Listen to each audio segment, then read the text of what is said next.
welcome to the next episode of our vlog. We've had a couple of little changes since the last one, and one of them is Mason James. Yeah. Proud to introduce our beautiful baby boy Mason James. He's now 3.5 months old. Say hi. Say hello to everybody. Hello everybody. So we thought today we'd check in and share a little bit of the journey. We haven't vlogged for a few months because it's been very hard, very different and stuff. So Nat is going to give you some insights as well. So let's maybe start with you in terms of how it's all been. It's been extremely hard, but yeah, I mean, we've come out, we're at a better stage now, and I think this is why I can talk about it. But before he was even born, I was in hospital at 35 weeks. I had preeclampsia, so I was on bed rest for 2 weeks. But in saying that, I was actually able to go home and be on bed rest at home because I was so fit and active, so I didn't have to have an emergency Caesar straight away, which was good. So Mason was born at 37 weeks, so he was 3 weeks early. He was only 2.6 kilos, so very, very tiny. So I was under a lot of pressure in hospital to get him put on some weight. So they told me he would get jaundice if I didn't feed him enough, and my milk didn't come in until day 5. So I had to feed him the colostrum that I had, express after I fed him, and then top up with formula while I was in hospital. So in the downtimes that I had when he was sleeping, when I should have been sleeping, I was sitting there with the pump expressing what I could just to get him fat. So I had like this strict routine that the pediatrician and the lactation nurse had given me. So I found it extremely hard because I was exhausted because I wasn't sleeping, because I was pumping. So like at 4 in the morning I was sitting there with my pump and he'd be sleeping, and I was trying to get some rest, but it didn't happen. Then I had midwives telling me, you know, just rest, let him sleep. I had to wake him up every 2 hours to feed. And then some midwives would tell me, let him sleep, just let him wake naturally, you get some sleep. And then I had other midwives coming and saying, no, he's too little, you need to wake him. Otherwise he's going to end up in the NICU. So worked pretty hard in hospital, but I got him back up to his birth weight before we got out of hospital, which was really good. So we were able to go home. He didn't get jaundice, which was good. And then he had a lump, he had torticollis, so he had a lump because of the vacuum when I gave birth. Birth was fine. Birth was easy. Compared to looking after a baby, birth is easy. I had epidural, I had the birth, that was another experience. That was an experience. Oh, yeah.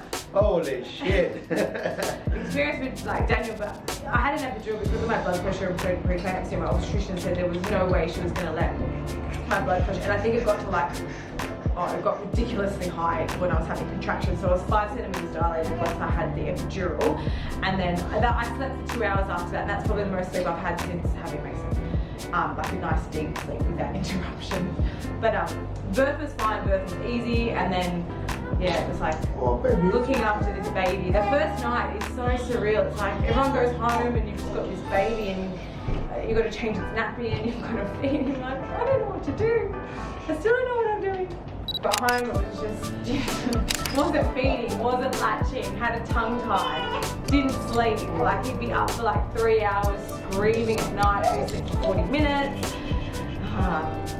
What else? It was just, I think I was a bit delusional actually. I thought that this baby was just going to come into our lives and be, you know, just fit in and sleep all the time. And I even had people say to me, you know, babies just sleep all this, like sleep at this age, all they do is eat and sleep. So I'm like, all right, great, I'll be able to, you know, come back to work and it'll be fine, but not this baby. So I found it really hard. So I pretty much cried every single day for the first 10 weeks, I think. It was just, I just found it really, really tough. Like I'd have family over, everyone's having fun, and I'd just be sitting in a corner by myself, just crying, just going, what has happened to me? What have we done? I mean, I love him, but it was just a little bit tough. So we got, so he had a tongue tie, so we got that fixed. And ever since we've had the tongue, like, he didn't do a poo for 6 days because he was hungry, and I just thought it was because of breastfeeding, but the lactation nurse said it was because he was hungry because he wasn't sucking properly. So he finally did a poo, he had extremely bad wind because of that, so he was just a bit of a nightmare. But he's come out the other end really, really good. Like he's 6 kilos now, so we're putting on 200 grams a week, which we were from day 1, because I just persisted. But I honestly boiled a jug every single day because I'm like, I'm quitting breastfeeding today. It was so fucking hard.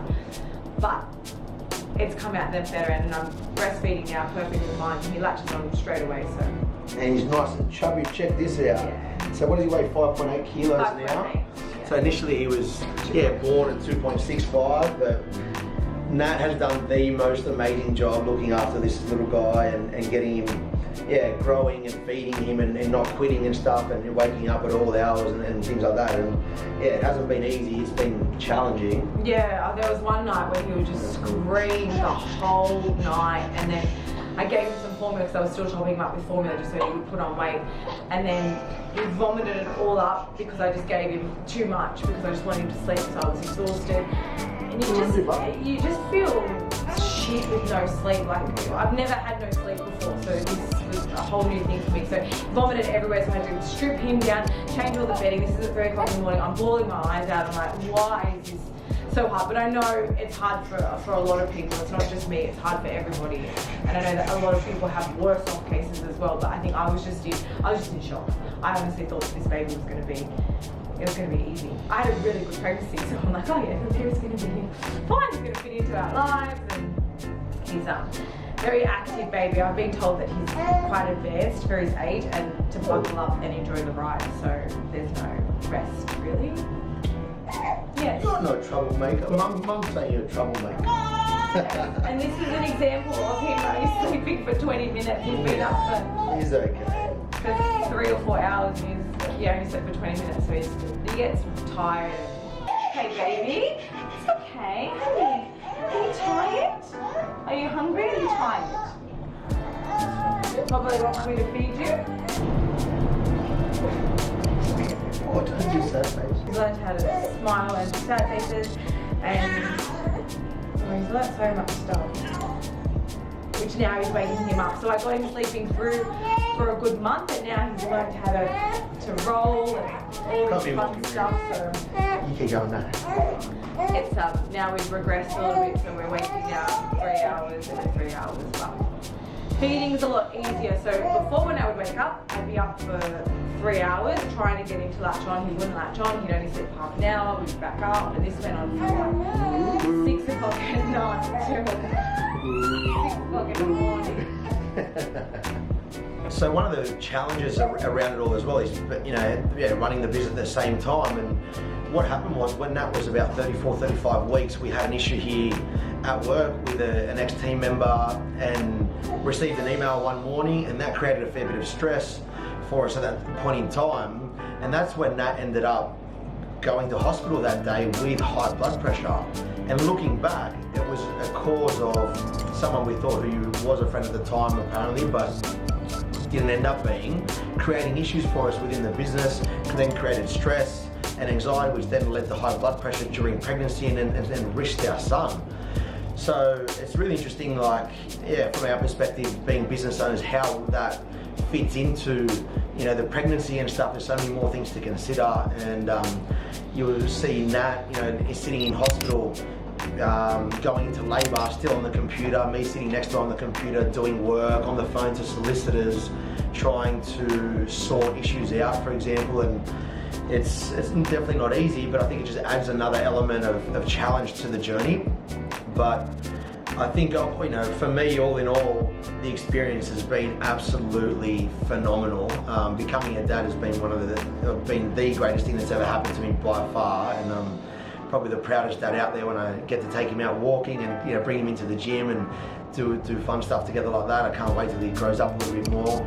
But I'm really, really proud of Nat, of how well she's done to get through everything that we've been through, and be bringing up such a beautiful, healthy baby boy, and still be helping me run the business and things like that. So doing an amazing job, and overall it has been a beautiful journey.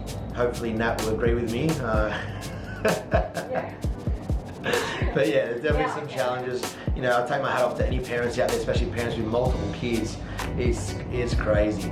But I think a big thing that I've been going through lately is just really valuing time at a higher level. The fact that I'm now a dad, and then now I've got, you know, a son to be there for and a family to be there for as well. And I want to be at home more. I want to spend more time with my son and watch him grow up and not miss out on his, you know, his first words, or the first time he smiles, or the first time he laughs, or the first time he discovers things. I want to be there for all that as well. So it's just really understanding that I can't be here in the gym 24/7, you know, anymore, and the fact that I need a team that's, you know, able to step up and really take on a higher level of responsibility here for me, and only have people involved that really align with our values, and not people that are going to cause issues unnecessarily and not align with the team and those sorts of things too. So yeah, lately I've been through a pretty interesting process of looking at where I'm spending my time, what I'm doing, reaching out to people for help, working with another one-on-one with a business coach again now, as well as with Kurt and Ray in the K2 program. Also working with my psychologist on a regular basis as well, digging into different things like that, and she's forced me to do time audits every hour of every week. What am I doing, and how can I be more productive with time so that I can be very effective, still run the business at a high level, still support everybody, improve what we do, the team and stuff, but also have balance in life to be there for family as well. So that's another big part of what I've been working on at the moment as well. But it's an awesome opportunity to grow, develop, learn and stuff, but it brings challenges with it. But I guess, you know, there's an awesome opportunity for growth there as well. So yeah, loving the journey so far, and look forward to sharing more of it with you guys as well.